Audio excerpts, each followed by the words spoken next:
ஒன்னு என்ன செய்வாரு, முஸ்லீமை கூப்பிடுவாரு, பள்ளியாசலம் கட்டக்கூடாது. ஏன் கட்டக்கூடாது? கலவரம் வரும், சட்டம் ஒழுங்கு வரும். சட்டம் ஒழுங்கு பிரச்சனை வருமா? பள்ளிவாசல் கட்டினா சட்டம் ஒழுங்கு பிரச்சனை வரும். அப்ப நாங்க வழிபட உரிமை இல்லையா?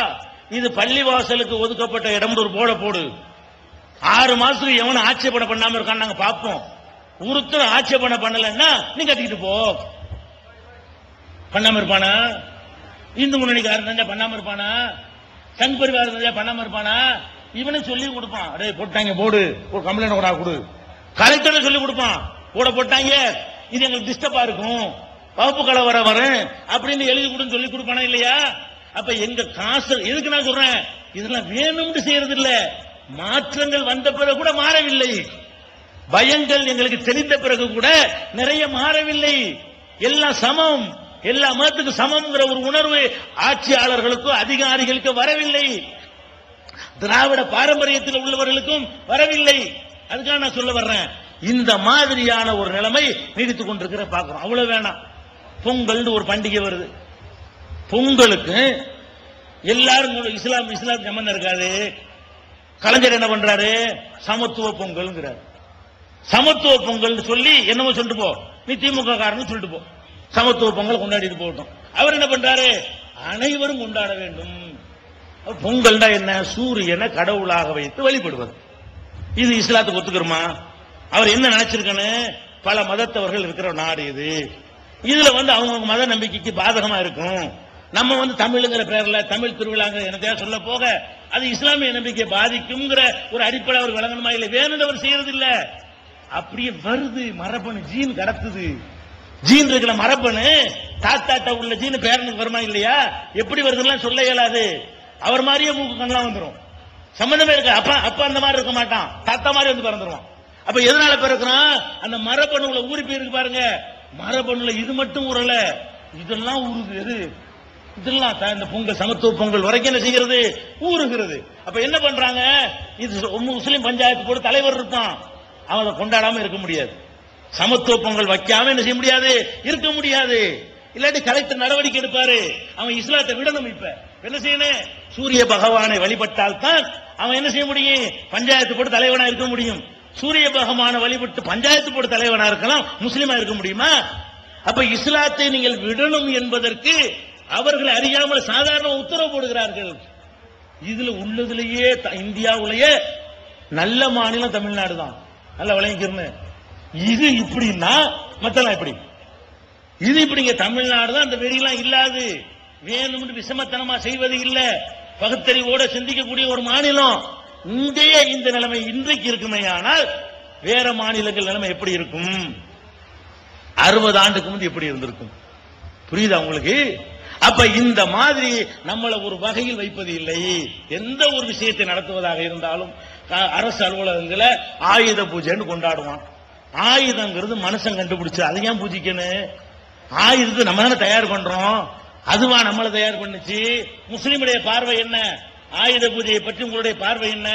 நான் பேசுறேன், இந்த மைக்கில் பேசுறேன்னா இது ஒரு ஆயுதம். இந்த மைக்கு நான் எதுக்கு பூஜை செய்ய? நான் தானே கண்டுபிடிச்சேன், நான் தானே தயார் பண்ணிருக்கிறேன். நான் தான் என்னை மாதிரி ஒரு மனுஷன், இவரும் தயாரிச்சா நாளைக்கு சொல்லிவிடாதீங்க, என்னை மாதிரி ஒரு மனுஷன் தானே மைக்கை கண்டுபிடிச்சேன். அப்ப மனுஷனால் தயாரிக்கப்பட்டது போய் நான் ஏன் பூஜிக்கணும், கும்பிடணும்? அதுக்கு போய் அது எனக்குள்ள அருமையா இருக்கு, அதுல என்னை கும்பிடணும் முடியுமானால் என்ன செய்யணும்? அதுக்கு அறிவு இருந்தா இந்த ஆயுதங்களை நம்மள கும்பிடணும். இந்த மாதிரி எங்களை தயார் பண்ணி இருக்கிறீங்க, நீ எவ்வளவு பெரிய ஆளு என்று சொல்லி.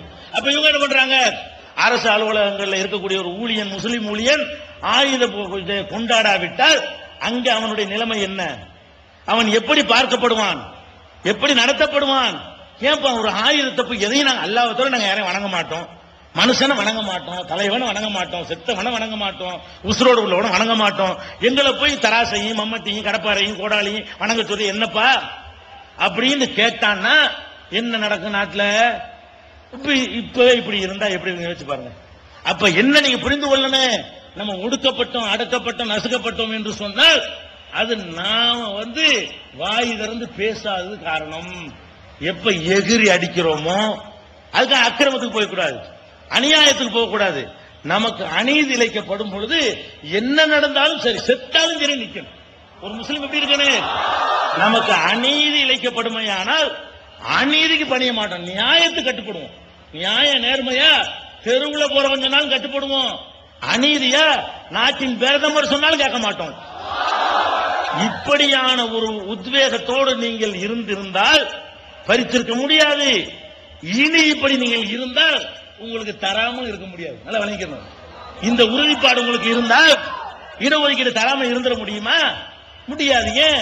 இந்த தமிழ்நாட்டில் இடஒதுக்கீடு வாங்கக்கூடிய அந்த நேரத்தில் எல்லா முஸ்லிம் தலைவர்களும் முஸ்லிம் இயக்கங்களுடைய தலைவர்களும் சொன்னார்கள், இடஒதுக்கீடுலாம் கிடைக்காது. 95 சொல்லும் பொழுது மறைந்த முஸ்லிம் லீக்குடைய தலைவர்கள் எல்லாம் என்ன சொன்னாங்க? திருக்கு பயில்வோம், படிக்காதவங்க எல்லாம் அரசியலுக்கு வந்துட்டாங்க, அரசியல் அறிவு இல்லாதவர்கள்லாம் அரசியலுக்கு வந்துட்டாங்க, இடஒதுக்கீடு கேட்கிறாங்க, கொடுப்பாங்க, நடக்குமா? இதெல்லாம் என்ன பாகிஸ்தான்ல வாழ்ந்துகிட்டு இருக்கிறோம், இந்தியாவோட உட்கார்ந்து இடஒது அப்படின்னு யார் சொன்னா? நம்ம முஸ்லிம் சமுதாய தலைவர்கள்லாம் சொன்னாங்க. நம்ம என்ன சொன்னோம்? கிடைக்கும். உனக்கு இதுக்கு முந்தி கிடைக்காத காரணம் நீ கேட்கல, கேட்க வேண்டிய விதத்தில் கேட்கல, அநியாயத்தை கண்டு பொங்கி எழல, உரிமைக்கு குரல் கொடுக்கல, அதனால கிடைக்கல. கேட்க வேண்டிய விதத்தில் கேட்டு பாரு, தந்துதான் தீரணும் அப்படின்னு சொல்லி களத்தில் இறங்கணும்ல. அந்த கருத்தை மக்கள்கிட்ட உருவாக்குறோம். கொஞ்சம் கொஞ்சமா 15 வருஷங்களாக இந்த மக்களுடைய உள்ளத்துல கேட்டா கிடைக்கும் கேட்டா கிடைக்கும் போட்டு பொம்பளைகளை வீதியை கொண்டு வந்தோம், முதியவர்களை கொண்டு வந்தோம், ஒயிட் காலர்ஸ் பேர்பட்ட வெள்ளை வேட்டியில் அழுக்கப்படாம உட்கார்ற சமுதாயத்தை ரோட்ல உட்கார வச்சோம், சகதியிலையும் மழையிலையும் ரோட்ல தொட வச்சோம். பார்த்தமா இல்லையா? எப்படி இருந்த சமுதாயம்? வெள்ளை சட்டையை போட்டு வருவாங்க, அப்படி வேர்வை கூட படக்கூடாது, அழுகு கூட படக்கூடாது. இந்த மாதிரி இருந்த ஒரு சமுதாயத்தை உரிமையை பெறாந்த ரோட்ல இறங்குவோம், தரையிலே உட்காருவோம் என்று ட்ரைனிங் கொடுத்து வந்த பிறகு இதே மாதிரி கும்பகோணத்தில் கூட்டணும். லட்சக்கணக்கான மக்கள் வந்தார்கள், இதைவிட அதிகமான தூரம் நடந்தார்கள், கர்ப்பிணிகள் வந்தார்கள், கை குழந்தையோடு வந்தார்கள், முதியவர்கள் வந்தார்கள், நோயாளிகள் வந்தார்கள், நடக்க முடியாத சிரமப்பட்டு பலர் நடந்து வந்தார்கள். அந்த கஷ்டம், அந்த உழைப்புக்கு பிறகு ஒரு முடிவு எடுக்கணும். எப்படி இருக்கணும்? நமக்கு அரசியல்வாதிகள் ஆதாயத்துக்கு நம்ம பயன்படுத்திக் கொள்ளணும். ஆதாயம்னா தலைவர்களுடைய ஆதாயத்துக்கு இல்ல, சமுதாயத்தின் ஆதாயத்திற்கு பயன்படுத்திக் கொள்ளணும். எப்படி செய்யணும்?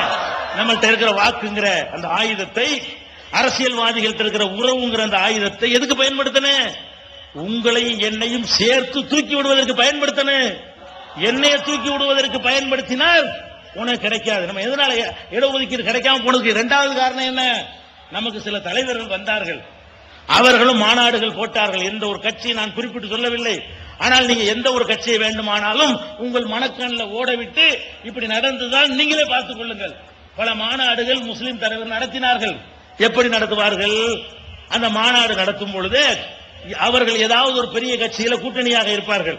ஒன்னு கருணாநிதி அவர்களோட கூட்டணியாக இருப்பார்கள், இல்லைன்னா ஜெயலலிதாவோட கூட்டணியாக இருப்பார்கள், இல்லைன்னா வேற ஒரு காங்கிரஸோட கூட்டணியாக இருப்பார்கள். யாரோட கூட்டணியாக இருக்கிறார்களோ அந்த தலைவர்களை கொண்டு வைத்துக் கொண்டு கூட்டங்களை எல்லாம் கூட்டி, அதுல முஸ்லிம்கள் பாதி பேர் இருந்தா பாதி பேர் திமுக கருணாநிதிக்காக வந்தவர்கள் இருப்பார்கள், ஜெயலலிதாவுக்காக வந்தவர்கள் இருப்பார்கள், சோனியாவுக்காக வந்தவர்கள் இருப்பார்கள். எல்லாத்தையும் சேர்த்து எங்க கூட்டம் தான் காட்டி எல்லாம் அவங்க கூட்டமா இருக்காது. கலைஞர் அதுக்குன்னு ஒரு கூட்டம் வரும்ல, அதை அவர் விவரமான ஆள், அவர் தெரியாத ஆள் அவருக்கு இல்ல. ஜெயலலிதா விவரம் கேட்டாலா? இவர் முஸ்லீம் தலைவர் உட்கார்ந்து காட்டினவன எல்லாம் இவருக்காக அப்படியே வழங்கிடுவார். அவர் கரெக்டா கணக்கு போட்டுவார். இந்த வந்திருக்கிறதுல 10% முஸ்லீம் லீக் ஆளுக்கு இருப்பாங்க, 10% தேசிய லீக் இருப்பாங்க, 10 அப்படின்னு அவர் கணக்கு போட்டு எல்லாம் 90 திமுக இருக்குன்னு அவர் தெரியாதா? உங்க நினைச்சுக்கிறது என்ன செய்யறது? பார்த்தீர்களா இப்படி காட்டுறது. காட்டி என்ன பண்றது? எங்களுக்கு எத்தனை தெரிவிங்க வேற எப்படி நடக்கும்? கேளு, கூட்டம் காட்டி உங்களுக்கு கேட்கணும்ல. உங்களை காட்டி தானே கேட்கிறாங்க, உங்களை காட்டி உங்களுக்கு தானே கேட்கணும். கூட்டத்தை காட்டி என்ன செய்யணும்? பாரு, எங்க மக்களை பார்த்துட்டியா, இவங்களுக்கு என்ன கொடுப்ப, அது சரி கேட்கலாம், அதான் கேட்க வேண்டும். நாங்க ஒரு காலத்திலேயாவது எதுக்கு நீங்க வந்திருக்கிறீங்க? தௌஹீத் ஜமாத்தை நம்பி தௌஹீத் ஜமாத்தை எதிர்க்கக்கூடிய எத்தனை சகோதரர்கள் இருக்கிறீர்கள், அவருடைய கொள்கையில உடன்பாடு இல்லாதவர்கள் இருக்கிறீர்கள், பலவிதமான இடையூறு செய்தவர்கள் இருக்கிறீர்கள்.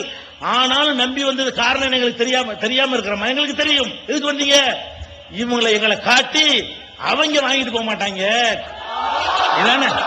உங்களை காட்டி ஒரு நாளாவது உங்களை காட்டி ஒரு பெரிய தலைவர்களை அழைத்துக் கொண்டு வந்து வைத்து இந்த கூட்டத்தை காட்டிவிட்டு நாங்க தனியா அவர்களை சந்தித்து எங்களுக்கு எத்தனை எம்எல்ஏ, எங்களுக்கு எத்தனை எம்எல்சி, எங்களுக்கு எத்தனை டாக்டர் சீட்டு, எங்களுக்கு எத்தனை அந்த பதவி, எங்களுக்கு எத்தனை இந்த பதவி என்று நாங்க கேட்டிருக்கிறோமா? கேட்கறத விடுங்க, தந்தா வாங்குவோமா? இப்ப கலைஞரை கூப்பிட்டு தமிழ்நாடு இவ்வளவு பேரை கூட்டிட்டீங்க, உங்களுக்கு ஒரு 5 எம்எல்சி தர போறேன் இப்ப அமைக்க போறாருல அப்படின்னு சொன்ன வாங்குவோமா? நம்ம வேற யாராவது வாங்காம இருப்பாங்களா?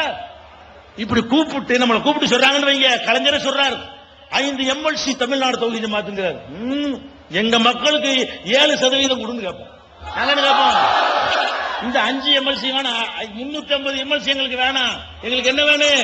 எங்க மக்கள் படிக்க வேண்டும், எங்க மக்களுக்கு வேலை வேண்டும், எங்க மக்கள் கண்ணியமா அதனை கேட்கிறோம். எதுக்கு நம்பி வந்திருக்கிறீங்க கேட்டா, இவன் கொள்கையில சில விஷயங்கள்ல நம்மோட தௌஹீத் ஜமாத் முரண்பட்டு இருந்தாலும் அவங்க சமுதாயத்தை விற்க மாட்டார்கள், சமுதாயத்தை காட்டி ஆதாயம் அடைய